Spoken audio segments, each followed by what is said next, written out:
Então, vou aproveitar para falar sobre a força de atrito.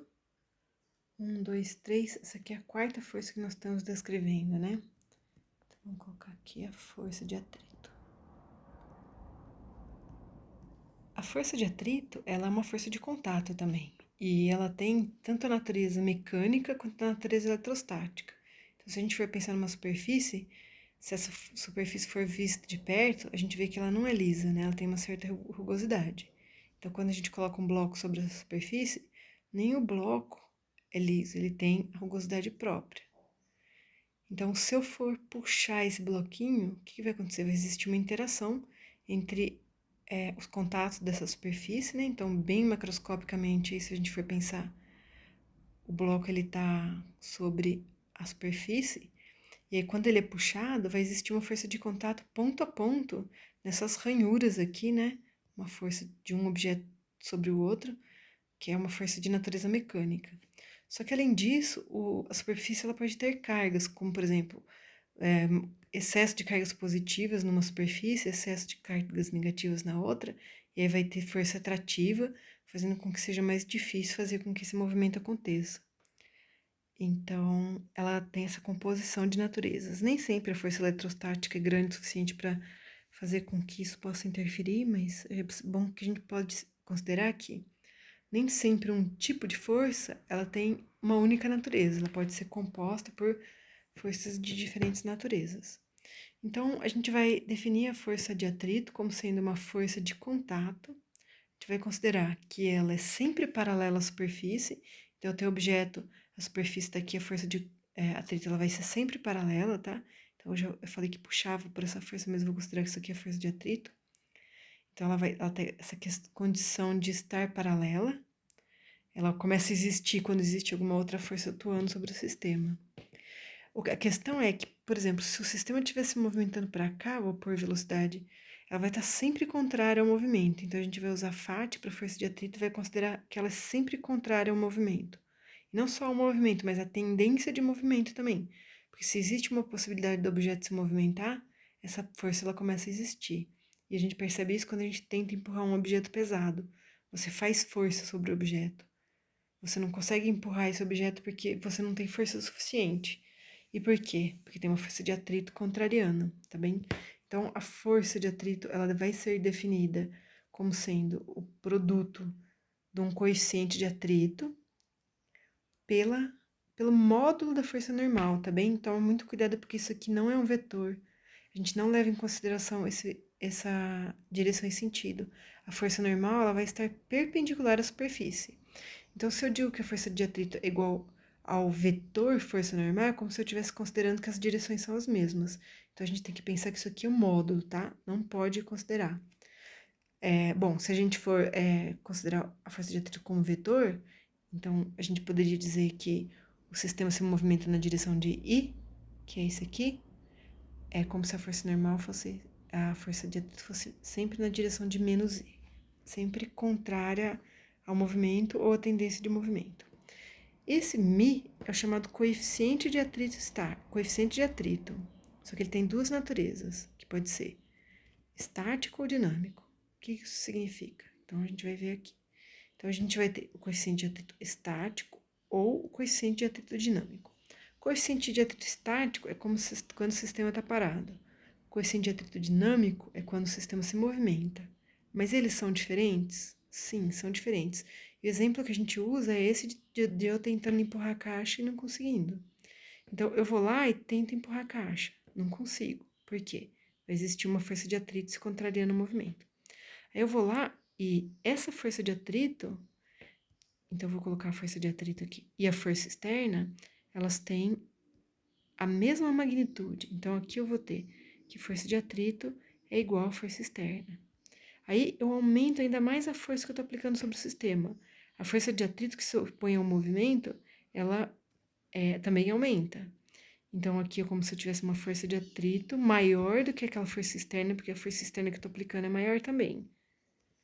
Então, a gente pode até fazer um gráfico aqui já, ó. Nesse gráfico eu vou colocar nesse eixo a força de atrito e nesse eixo aqui a força externa. Bom, então eu aplico um valor de força de externa, o sistema responde com uma força de atrito. Eu dobro minha força externa, o sistema também dobra a força de atrito. Então, eu vou aumentando cada vez mais a força externa, até que uma hora o que acontece? O sistema começa a se movimentar. E o que vai acontecer com a força de atrito? A força de atrito, a partir desse momento, ela não se altera mais. Porque o que vai acontecer nessa próxima condição aqui? A força de atrito, ela é menor do que a força externa que eu estou aplicando. A força externa que eu estou aplicando é maior, ou seja, o somatório das forças não vai ser mais nulo, porque a força externa 3, que eu chamei aqui, ela é maior que a força de atrito. Então, se eu fizer a diferença entre a força de atrito e a força externa, tem que sobrar alguma coisa. E o que sobra? Massa vezes aceleração. E a aceleração é a condição de movimento. Então, esse sistema aqui, ele vem no regime estático, onde essas forças se equilibram, e a partir de um certo ponto, a força de atrito, a força externa pode aumentar o quanto ela quiser, que a força de atrito vai ter sempre o mesmo valor. Então, a força de atrito, ela entra num regime, numa quebra de regime aqui. Então, aqui nesse caso, a gente vai ter o caso estático. E para que eu aumente a força externa e a força de atrito também aumente, né, nessa equação aqui, a força normal sempre tem o mesmo valor. Então, é o próprio coeficiente de atrito estático que está mudando. Então, o coeficiente de atrito estático, ele é variável até o limite. E o coeficiente de atrito dinâmico, o caso dinâmico aqui, ele não é variável. O coeficiente de atrito dinâmico, ele vai ter sempre o mesmo valor. Ele é constante. Mas eu devo considerar aqui também que no momento que existe essa transição, não é um regime simples, é um transiente, porque algumas ligações se rompem na superfície, aquelas condições de contato estático deixam de existir. Se a gente tiver cargas na superfície, essas cargas elas acabam perdendo contato umas com as outras por causa da distância. E existe um transiente, então não é um regime muito simples. Mas a gente percebe isso quando ele vai empurrar um móvel muito pesado. Aí você põe força, põe força e não consegue fazer com que o móvel se movimente. E se você der um tranco no móvel e continuar empurrando, esse tranquinho ele é o suficiente para sair desse regime transiente e vir para um regime de força ligeiramente maior do que o limiar da condição de atrito estático, né? Então, esse impacto vai fazer com que a força de atrito estático, na verdade, a força de atrito dinâmico, ela vai ser um pouquinho menor que a maior força de atrito estático, tá? Então, esse é o motivo pelo qual, ao fazer um impacto no objeto que vocês estão tentando empurrar, esse impacto é uma força um pouquinho adicional àquela força que você tem, que aí faz com que essa condição transiente deixe de existir, né? Então, aí nesse caso, a gente entra na condição em que a força de atrito dinâmica, que depende do atrito dinâmico, seja um pouco maior do que a força externa, e aí o produto entre a massa e a aceleração vai nos dar um valor de aceleração. E aí, para esse caso, eu tenho um exercício bem clássico, né? Que é o caso, por exemplo, de você ter um objeto, esse objeto ele está num plano inclinado, só que agora tem atrito aqui, né? Então, o exercício, ele pede para dizer qual que é o ângulo, deixa eu ver se eu... Qual deve ser o coeficiente de atrito estático para que esse bloquinho não deslize descendo o plano. Então, a primeira coisa que a gente faz, identifica quem são as forças que atuam sobre o sistema. Então, tem uma força-peso que aponta para baixo, aí a gente identifica a força normal perpendicular à superfície do sistema. Então, a força-peso está para baixo, eu chamo de P, a força normal está nessa direção. Eu não estou aplicando força eu mesmo, então não existe força externa. O sistema tenderia a descer, como ele não escorrega por causa da força de atrito, ele tenderia a descer, mas a força de atrito, lembra que a força de atrito se opõe à tendência de direção do movimento? Então, a força de atrito ela vai estar apontando para cima, tá bem? Então, o que a gente faz agora? Desenho o diagrama de corpo livre. Primeiro eu vou definir os referenciais. Eu tenho uma direção de movimento e eu gosto de colocar sempre a minha direção de movimento, quando estiver trabalhando com dinâmica, a direção de movimento eu chamo de I. E a direção perpendicular à direção de movimento eu chamo de J. Agora eu venho nesse diagrama de corpo livre, e projeto as minhas forças. Então, a força normal vai estar apontando para cima, ela é um vetor, aponta então, a força normal é um vetor que tem módulo N e aponta na direção de J. A força de atrito, ela está se opondo ao movimento.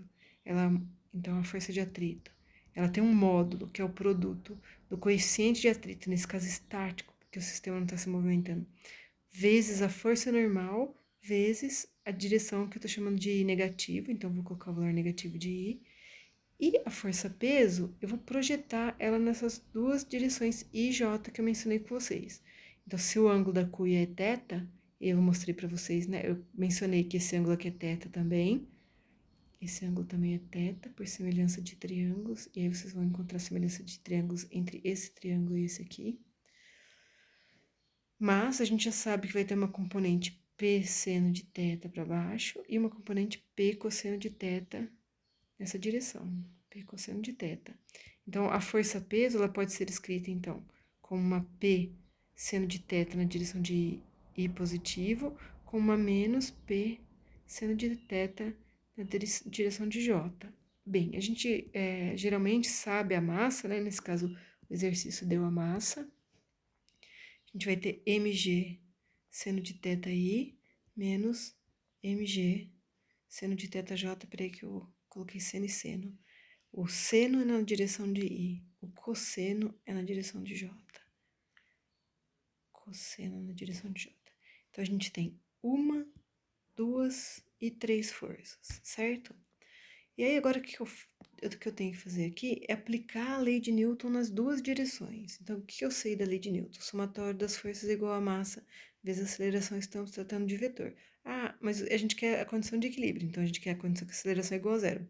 Então, o que a gente vai ter que fazer? Somar todos esses vetores, somar a força normal com a força de atrito, mais a força-peso, e isso tem que dar zero. A força normal, a gente sabe que vale N na direção de J. A força de atrito, a gente viu que ela é negativa, vale menos coeficiente de atrito vezes N na direção de I, mais a força normal, que vale mg, seno de θ na direção de I, menos mg, cosseno de θ na direção de J. Isso tudo vale zero. De novo, aqui, ocorre que há forças na direção de J, essas duas na direção de J, e essas duas aqui na direção de I. Essas duas na direção de I. Tudo isso se iguala a zero.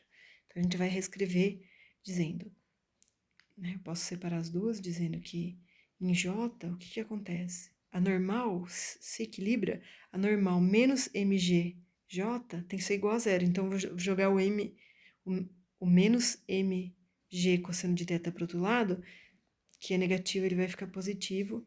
Então, eu vou ter que a normal se equilibra a mg cosseno de θ. Mas se a gente vem aqui na figura e vê, ó, a normal, ela é igual a mg cosseno de θ, ou seja, as forças que estão para cima se equilibram com as forças que estão para baixo. E é isso que essa igualdade fez. Pode vir direto para cá? Pode. Mas é importante vocês trabalhar com os vetores nesses casos mais simples, que vocês já entendem o equilíbrio da força, para depois, quando estiverem no caso mais complexo, conseguirem projetar o exercício de forma correta. Olha só de novo o que acontece, então. Agora, a gente vai para essas duas parcelas que estão na direção de I. Então, a gente vai ter aqui, ó, que em I, o que vai acontecer? Esse primeiro termo é negativo, o segundo é positivo, isso que se iguala a zero, então eu já vou jogar para um lado para o outro para a gente escrever. Então, Mi é N, passei para o lado de lá, fica positivo, fica negativo, menos G, seno de θ. Ou seja, a força de atrito, que é o vetor que está para o lado, essa componente que está para o lado da esquerda, se equilibra a força-peso, ó, a força de atrito aqui, se equilibrando a força-peso que estava na direção da tendência de movimento, tá bem? Então, essa aqui é a segunda equação. Então, o que a gente tem aqui? Apliquei a lei de Newton. A lei de Newton tem duas direções, e isso me deu uma equação 1 e uma equação 2. O exercício dá a massa, ele dá a gravidade e ele dá o ângulo. E ele pede para a gente qual é o valor do coeficiente de atrito estático para que o sistema não se movimente. Então, o que eu vou fazer? Se eu sei M, se eu sei G e se eu sei θ, então eu acabei de descobrir quem é a normal. Então, eu venho e substituo a equação 1 em 2 Então, tenho aqui que ME vai ser mg cosseno de θ, valendo mg seno de θ. Eu vou dividir dos dois lados por mg cosseno de θ, né? Então, na verdade, o que eu faço é mg cosseno de θ e divido aqui também por mg cosseno de θ, porque isso aqui corta com isso, ou eu isolo, né? Depende de como vocês gostam de fazer isso. Passo daqui para cá. Na verdade, passar daqui para cá significa dividir os dois lados da equação matemática pela mesma coisa. Se a gente tem mg em cima, eu posso cortar com mg embaixo. Então, o coeficiente de atrito, ele vai ser sempre proporcional à tangente, seno sobre cosseno é tangente, né? A tangente do ângulo θ de inclinação dessa cuia, tá bem? Então, quando somente essas forças estiverem atuando sobre o sistema, o coeficiente de atrito ele deve ser proporcional ao ângulo. Existe, então, um ângulo limiar que permite que o sistema não se movimente. Vamos supor que o coeficiente de atrito tenha um valor fixo. Então, você vai aumentando a inclinação da cuia até chegar num ponto, né, até um ângulo maior do que a tangente de θ, que vai fazer o sistema começar a deslizar.